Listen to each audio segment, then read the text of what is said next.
Hey, what's up? It's Demilich again. Welcome back to the channel.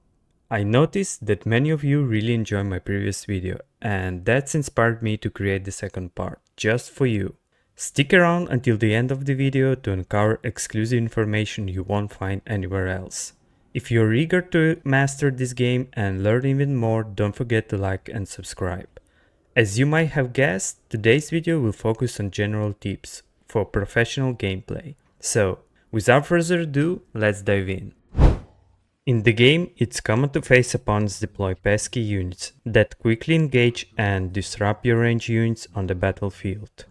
For beginners, this can lead to panic, resulting in poor decisions, such as scattering forces and retreating haphazardly across the map.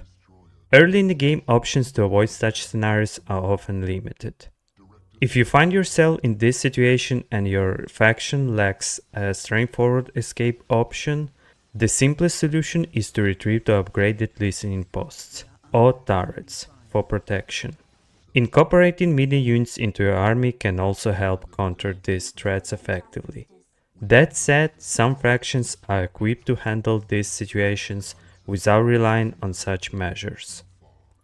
So, let's examine this further, starting with the most defensively secure factions and working our way down to the least. Necrons almost never have issues with this. Their strength in melee combat allows them to easily scatter enemy units. Additionally, their resilience lets them bind opposing forces effectively. If things don't go as planned and you suffer heavy losses, Necrons can always teleport back to their base, providing a quick and secure retreat. Orcs and the Imperial Guard have an advantage early in the game, with buildings that can protect their units. These structures are available from the start, allowing you to hide your units inside.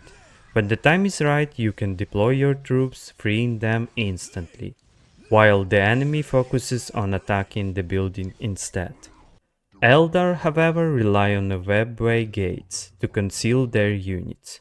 While useful, this tactic doesn't always justify its cost in the early game.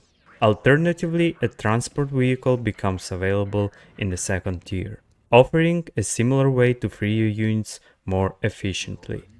Chaos, Space Marines, and Sister of the Battle can build machinery in the second tier and order transports. Additionally, they are quite strong in the melee combat. Tau can only rely on the previously mentioned strategies, or wait until they reach tier 2 to build Devilfishes.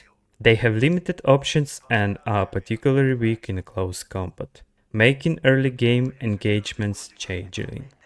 Finally, we come to the Dark Eldar, especially those who focus on infantry without committing to the Dark Foundry early. While building a Dark Foundry later is possible, it's not economically efficient. For example, the Raider transport can only carry one squad at a time. Given the inefficiency of Warrior Squad in a Tier 2, most players simply phase them out. These weaker squads are gradually replaced by stronger units like Witches, which are far more effective. To gain an advantage and buy time, professional players often employ the strategy known as pressing. The core idea of pressing is to force your opponent to focus on defense, tying their units to their base while you gain time for your own development. As a bonus, if you manage to destroy a generator or eliminate some of your opponent's workers, it provides you with additional benefits and strengthens your position. Moreover, pressing grants a constant visibility of your opponent's actions. Rather than detailing pressing example for every faction, I'll display on screen the key units or unit combinations suited for this tactic for each race. Some factions like Tau and Sister of the Battle are particularly effective at pressing. Conversely, factions like Dark Eldar, Chaos, Necrons, and the Imperial Guard struggle to press effectively, or face higher risk of being countered. For Space Marine, pressing can be costly and inefficient, but may pay off against specific factions. Orcs have mixed results with pressing, primarily due to their long cooldown. Eldar on the other hand excel at pressure because of their mobility across the map. Not every faction in the game relies on fast mobile units to keep opponents under pressure. However, this doesn't make them weaker. They simply excel in other unique ways that can be just as effective when utilized strategically. In the mid-game, as armies grow significantly larger, the process of splitting forces becomes increasingly important. Beginners often make the mistake of clustering all their units in one location to launch a strong push. While this strategy can work occasionally, professional players are quick to counter it with artillery strikes or grenades, often resulting in the beginner's defeat. To avoid such pitfalls, I recommend dividing your army and applying pressure across multiple areas. Use mobile or airborne units to reinforce key points as needed. This approach demands more micromanagement, but can catch your opponent off guard. They may fail to react in a time, or even overlook the split entirely. Executed properly, this strategy can provide a significant advantage. However, predicting your opponent's movements isn't always straightforward, which adds an element of risk. Critical or pivotal moments in the game often arise unexpectedly, typically when you are least prepared or preoccupied with something else. Even professional players occasionally miss these key moments, which can lead to their defeat. To minimize the chances of this happening, you need to set triggers and have a clear plan for how to respond effectively. If your opponent is mass-producing units, it may be time to focus on upgrading or expanding your own army. Conversely, if your opponent appears to be stalling and isn't creating an army, it's a strong indicator they're investing in their economy or advancing to higher tier, possibly preparing the devastating strategy against you. A victory via taking hold is still victory, regardless whether your economy or army was stronger.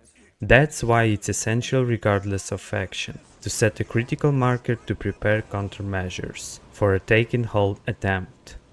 For instance, by 3-minute mark you should be organizing units capable of decapping points. While not every faction has units that can decap safely, I'll display on screen which ones can attempt this, though it won't always be a guaranteed success. For faction lacking dedicated decapping units, you'll need to rely on your strongest troops to handle the task. This becomes even more critical if you suspect the opponent is waiting to ambush you at the location. There are mechanics in the game that can cancel decap attempt with 100% certainty, but they're not available to every faction. For example, Necrons have 3 ways to achieve this, while Dark Eldar have only 1. Other factions will need to rely on the firepower or striking capability of their units to handle the task. Thank you for watching this video all the way though. If you haven't watched the previous part, a link to it will be provided here. Don't forget to like, comment and subscribe to the channel. See you next time.